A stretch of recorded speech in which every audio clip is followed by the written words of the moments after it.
And now it's time for Through the Eyes of Dr. Mittleman, brought to you by Mittleman Eye, with 2 locations, West Palm Beach and Jupiter. And now here are your hosts, Jill Schweitzer and Dr. David Mittleman. Well, good Saturday morning. It is a delight to be back with Dr. Mittleman once again for story time, or as we have come to know, where in the world is Dr. Mittleman? But we're going to talk today because I was so curious. Well, firstly, go ahead. Hello. Well, hello, Jill. Hey, it's great to be here with you on a Saturday morning with my cup of coffee to wake me up. Amen. Amen. We need that every morning. And so I was just curious. I can't even imagine the mental, physical, psychological pressure of going to medical school. I've heard horror stories. I've heard the exhaustion and all of that. So do you mind if we delve in today on your medical school history and what your experience was? I'd love to do that. Medical school is a very special place. My school was a small class of approximately 120 students from a very diverse environment. And I thought college was special. I was at Yale, and people were from all over the country and all over the world. But medical school is not just diverse, but it is a pressure cooker like I've never had before. And so I was at Johns Hopkins. I still like to think it's the best medical school. And there are many stories, some of which I can say on the radio, and some of which I just cannot share on the radio, or maybe not without a drink or two at least. So, correct me if I'm wrong, but I think medical school, much like maybe getting trained for the Secret Service or the CIA, you either sink or swim. Like, you may have all of the requirements to be there, but under pressure and under that type of intense training, there is this other element of, do you rise to that occasion? Am I wrong in that? So it depends on the medical school. At Hopkins, it was a very cutthroat process to get in. This is a school of the best, the brightest, the people that study the most, and so very few people drop out. Most medical schools, a small percentage drop out, and actually even after medical school, a few people drop out during residency. And so I had a very good friend in college who made it to medical school, who dropped out after the first year. She was in an OBGYN residency, and the last we heard of her, she was sitting on a beach in Rio, and that was it. She didn't do anything else, ever. Wow. It drove her to Rio. Okay, so let's start with your arrival at medical. So let's just start from the beginning. So, again, I was in Yale in New Haven. It was a great school. I loved being there, and you were very insulated from the alleged horrors of New Haven. I didn't think New Haven was all that bad. But when I got to Hopkins, which is in a rather downtrodden portion of Baltimore, I moved into the dorm room. Most people lived in the dorm, and our dorm was 5 men. We were all in our mid-20s, having graduated from college. And the dorm rooms were furnished. You can think of sort of a jail cell or a monastery. Each actual room was tiny. It came with a bed, a built-in desk, and a chair. And it was probably about 7 feet by 10 feet, with a door and a tiny little window. So you really felt like you were in prison.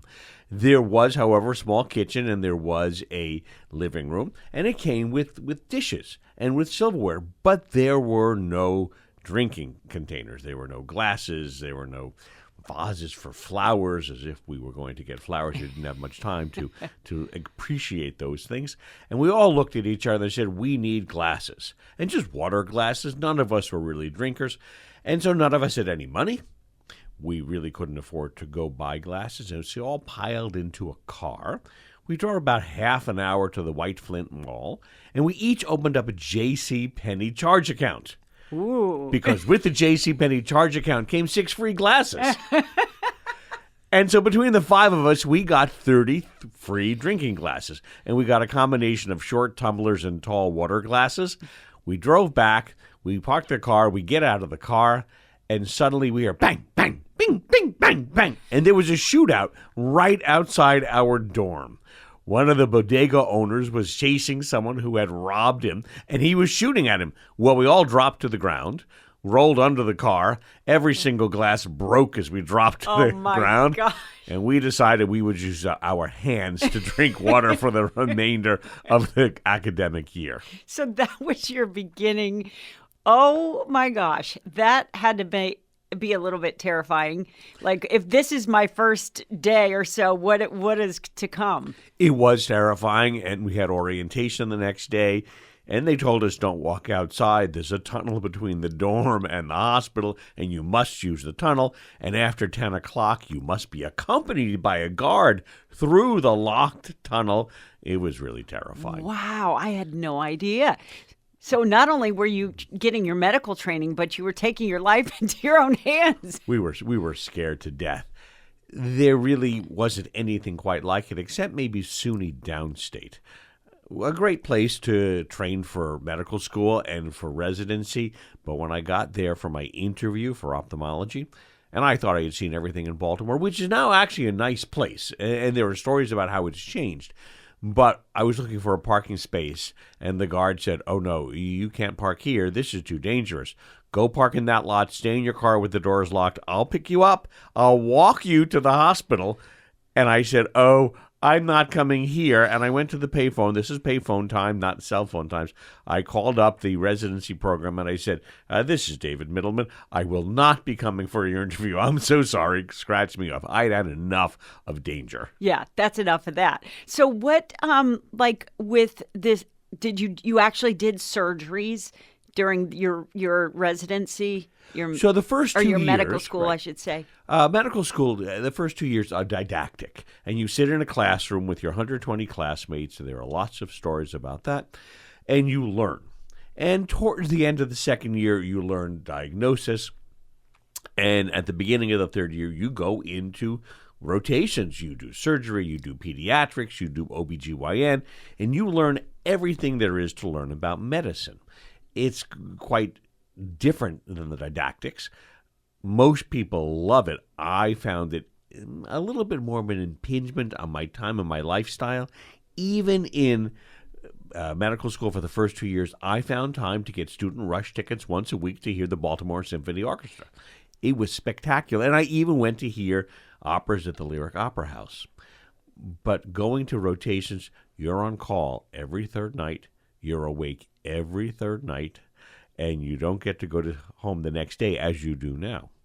Wow. Well, I personally think that's probably why you are a brilliant surgeon now. I'm just going to say, because you understand the balance of how your travel, your love of the arts, the things that you do outside of your practice really enhance what you're doing. I think that is the key, that balance, but we'll get more on that. So what else about the surgery rotation?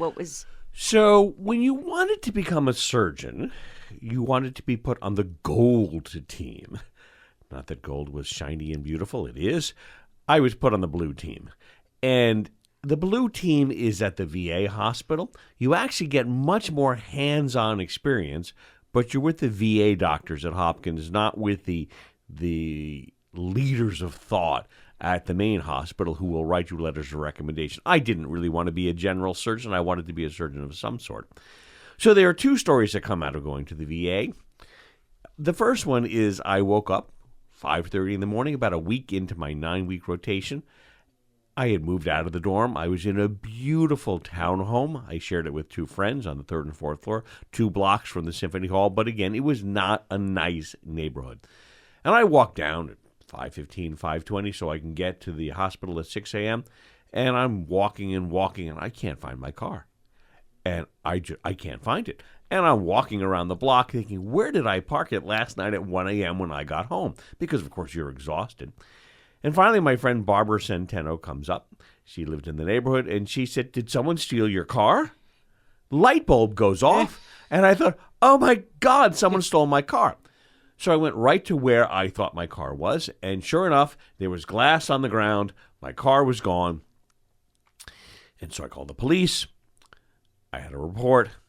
I got a cab. I had no money. Remember, J.C. Penney, get the free glasses. And I took a $25 taxi ride to the VA, and I got a friend to drive me home, and I got roundly excoriated. They yelled at me because I was late. And I said, but my car was stolen. And they said, that's no excuse. You should have a backup car. And I said, backup car? My car is old. I can't even afford the car I have. And so I went to work. 3 days later, they found the car. It was in the impoundment lot. And amazingly, they left the pop tapes and they took the classical cassettes. Very, very cultured thieves. I would say. And I said, you know what? I have to leave early to get my car. The impoundment lot closes at 5. And they said, no, you can't leave. I said, but I have to get my car. I can't afford a taxi anymore. And if I don't get there by 5, no car. They said, nope, you can't go. And so I left anyway. And they gave me a B+. And it said, excellent skills, great hands, full of knowledge, got there late and left early one day because his car was stolen. I would take that, Dr. Mittleman. I think that was fine. I didn't really need a recommendation from them. But as it turns out, there's another story in general surgery. So I'm fairly nearsighted. I was as a kid, and I do everything up close. It's why I like microsurgery. And so I was also a good surgeon from the get-go. And the surgeon I was working with asked me if I wanted to sew up some of the vessels in the abdomen and sew up the mesentery. And I said, of course. So I started to sew them up, and my sutures were beautiful. I was so proud of myself. And this surgeon looks at me, and he hits me on the head, knocks me off my chair, and says, get your blankety-blank head out of my incision. And I'm like, excuse me? And I'm on the floor, and it would have been assault and battery today. And he said, you can't have your face more than 8 inches from the incision, and you were 7 inches from the incision. And I thought to myself, do you have a ruler? So the moral and motto of this little story is the general surgeons are just not nice people. Oh, dear. We've all heard that. And part of the reason why you know they're not nice is because they don't get out in the world. It's a 5-year program to become a basic general surgeon. And at Hopkins, where I was, it was every other night on call. So you were up for 36 hours, slept for 12. Up for 36 hours, slept for 12. And that just is dehumanizing. Yes, you can see why they're a bit grumpy. So did your parents ever get to come and see you, or was there anything like that? So as it turns out, my parents have come to see me in many places. There was a parents visiting weekend at Yale. There was a parents visiting weekend at summer camp where I was shipped off to, like most nice young little Jewish boys in New York. And there was a parents visiting weekend at Hopkins. So we had lectures that Saturday. We don't usually have lectures, and it was in a large lecture hall. And we're all sitting there, and one of the pathologists is standing up, giving us symptoms and signs that a patient has. And they said, do any of the parents know what the diagnosis is? And before this professor is finished asking the question, my mother jumps up, and I immediately, my blood pressure skyrockets, my pulse just goes into the moon. And I thought, oh no, what is she going to say? So she screams out before he's finished, acute leukemia, acute leukemia. And the professor looks at her and says, well, you're right. And whose mother are you? I'm the proud mother of Dr. David Mittleman. And of course, all I want to do is crawl into a little hole. And he says, well, you're right, Mrs. Mittleman. That was a great answer. But what else could it be? And she stands there. She's still standing. And she says, no, that's what it is. And the professor says, well, yes, you're right. That is what it is. But what else could it be? And she said, there's nothing else it could be. And the professor looks right into my eyes and says, I hope, Dr. Mittleman, you are a better doctor than your mother, because there are 20 other things it could be. Mrs. Mittleman, sit down. You need to study some more. It was horrifying. Horrifying, but maybe a little bit for you, a little bit satisfying. Oh, well, of course, it was satisfying, but horrifying, and it took weeks before I lived that down with my classmates. Oh, my gosh. What other kind of, I didn't realize as an ophthalmologist that you don't just go in and study all the things, the eyes. You actually had to do the whole whole kit and caboodle. So there are 5 basic core rotations: internal medicine, psychiatry, pediatrics, neurology, and OBGYN. And then you can do various rotations to figure out what you want to do. But you have to pass all these sections. And there are some I liked more than the others. I didn't really love any of them until I got to my ophthalmology rotation, and then the light bulb went off, and I said, oh, I can do this. There are stories about that as well. But you also have to learn nutrition. That makes sense. And so nutrition affects most of what we do. As we've talked on other shows, good nutrition is important for your ocular health. And so we had to do a calorie count for a week. We had to write down everything we ate for an entire week, from a glass of water to a glass of juice to a Hershey's bar. We turned this in to the nutritionist. And then we had a class about a week later where they went over everything that everybody in the class ate. And they called up one of my classmates. He stands up and he said, we want to recognize you for eating the least amount of calories of anybody in the class. You had only 700 calories a day. So when you become a doctor, of course, you know nutrition. I know a diabetic should have anywhere from 1,200 to 1,600 calories a day when they're older to maintain their weight. This was a 25-year-old who was eating 700 calories, and he was skinny, but not deathly skinny. And they said, how can you only eat 700 calories a day? Aren't you hungry? And he says, oh, I'm studying so much I forget to eat. And they looked at him and they said, you forget to eat? And he said, well, yes, and so I don't eat so much. Well, I knew what was coming.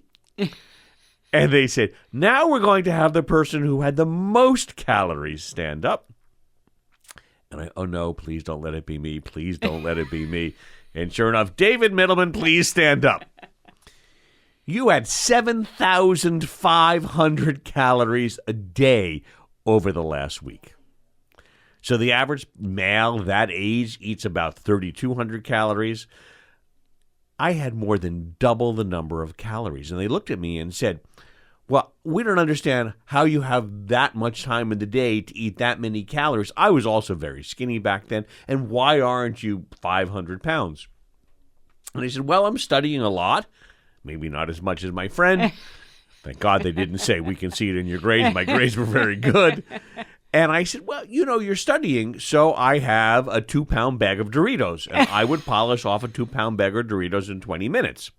And then because I ate something bad, I would reward myself with a banana. And then I was still hungry, so I would have a package of Yankee Doodles, which is 3 chocolate cupcakes.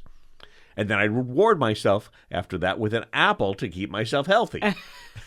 And then I would have a cup of hot chocolate. Oh, my God. Because I needed something with the caffeine in it to keep me awake. And then after the hot chocolate, I would have a bunch of grapes. This continued even into residency. In residency, I would go to the Giant in Philadelphia, and I would buy 7 bricks, 7.5 gallons of coffee ice cream. And every night at 3 a.m., I would wake up and I would polish off an entire brick of coffee ice cream. Wow. And so I don't eat that much now, although I do eat far more than the average person. But every stage of my life, people know me as a person who ate massive amounts of food. Wow, I think you and I could party together. Let me just say that. Richie, my husband, I can polish a half pint, the pints of the Ben & Jerry's.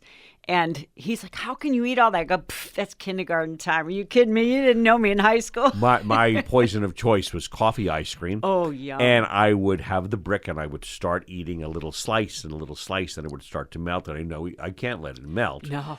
And so in the last year of residency, I made a nod to health. I remembered my nutrition class, and I switched from coffee ice cream to coffee ice milk, which was not as satisfying, but had less fat and a few less calories. Yeah. Well, I mean, we know, as you said, the importance of nutrition, and I'm sure you have, changed your ways a bit since then.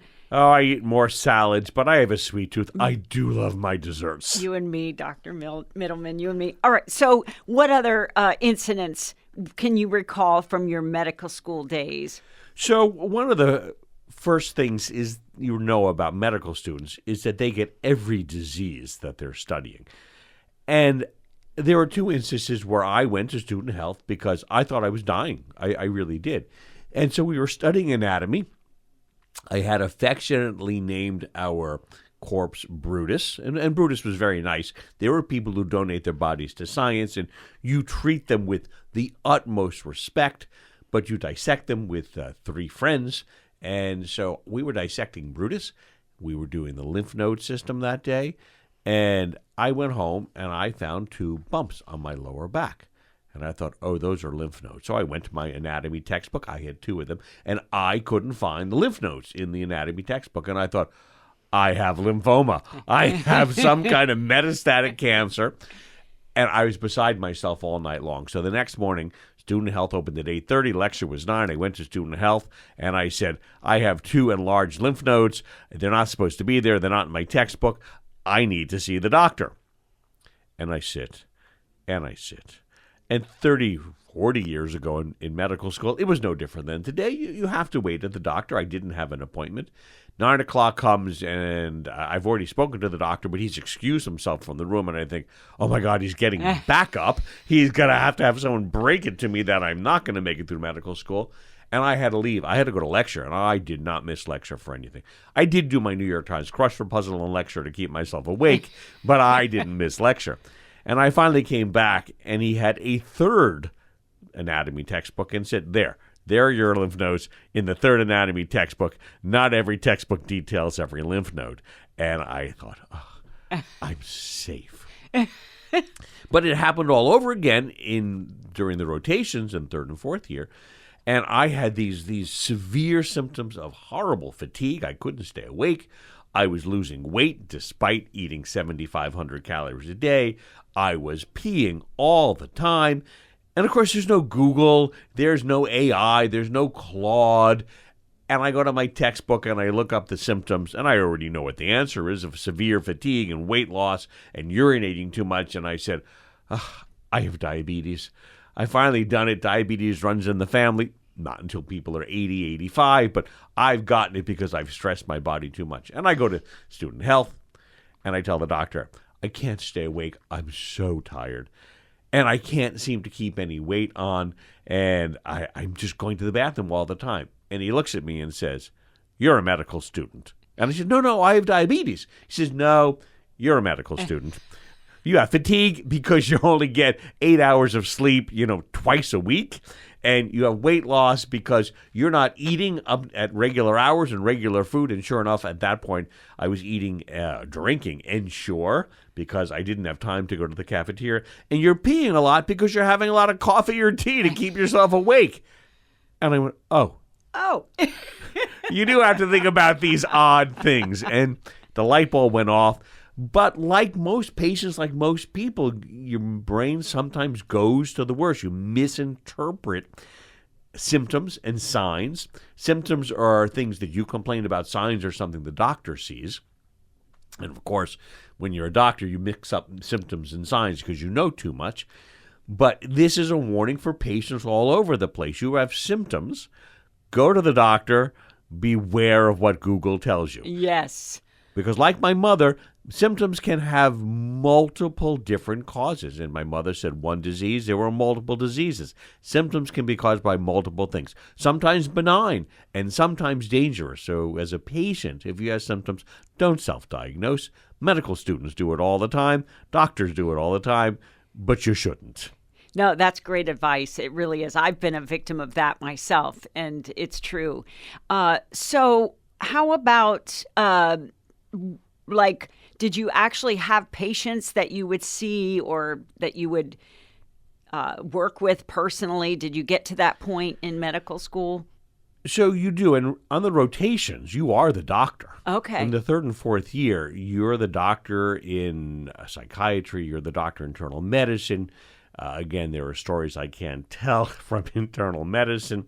But you have to learn this somewhere. You don't just learn in the classroom how to examine somebody. And so you have physical exam courses. And so I was with my friend Annette Lowe, who was from Guam. She was the most bubbly, most happy person that I knew in medical school. She was great, and nothing ever got her down. And so we had a a professor, an attending at one of the community hospitals who was teaching us physical exam. And we went out once a week, and he would teach us how to listen to the lungs, how to listen to the heart, how to do a neurology exam, just basic things that every doctor needs to know. Even as an eye doctor, I still know how to do a basic neurology exam, how to listen to a heart or lungs. And this particular day was pulses, was the circulatory system.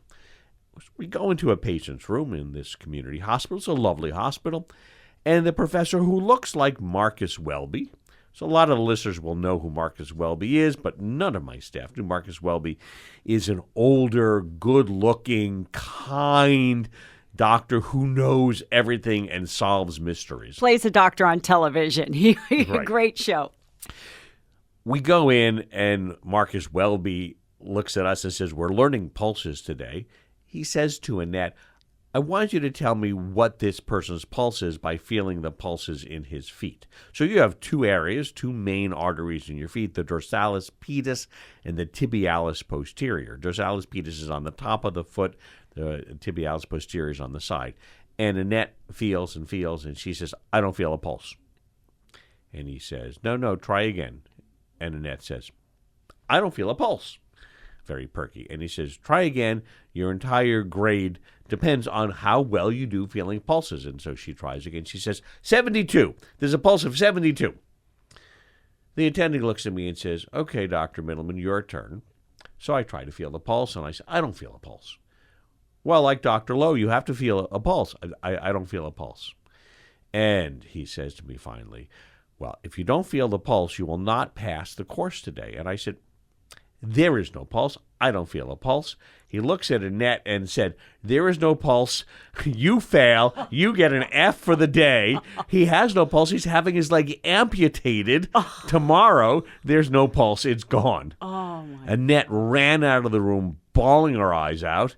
And the key here is always stick by your guns. If you don't feel something, if you don't see something, don't say that you see it. Poor Annette. She didn't come back. I had to get a new partner.